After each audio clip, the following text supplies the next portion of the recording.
Hi friends, welcome back. Pediatric physiotherapy பற்றி இன்னும் தெரிஞ்சுக்கலாம்.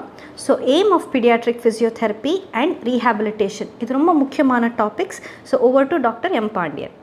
எய்ம் ஆஃப் த பீடியாட்ரிக் ஃபிசியோதெரப்பின்னா மூமெண்ட் டிஃபிகல்ட்டிஸும் ஃபங்க்ஷனல் டிஃபிகல்ட்டிஸும் பேஷண்ட்டோட சிம்டத்தையும் கரெக்ட் பண்ணுறது தான். மூமெண்ட் டிஃபிகல்ட்டினா நிற்பது நடப்பது, ஃபங்க்ஷனல் டிசபிலிட்டினா பார்ப்பது கேட்பது. இதை எப்படி கரெக்ட் பண்ணுறோம்னா பை எக்ஸசைஸ் அண்ட் ட்ரைனிங். எக்ஸசைஸில் ஸ்ட்ரென்தனிங் எக்ஸசைஸ், மொபிலைசேஷன் எக்ஸசைஸ் கொடுக்குறோம்.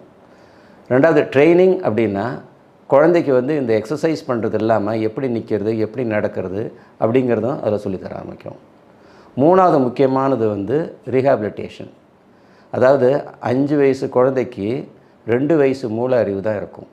ஸோ இந்த 2 வயசு குழந்தைக்கான ட்ரைனிங் என்னமோ அந்த மாதிரி ட்ரைனிங் தான் கொடுக்கணும். அந்த அளவுக்கு மூளை வளர்ச்சி உள்ள குழந்தைக்கு ஸ்கூல் சொல்கிறோம் இல்லையா, ஸ்பெஷல் ஸ்கூல், அது மாதிரி ஸ்பெஷல் ஸ்கூலில் பண்ண வேண்டியிருக்கும்.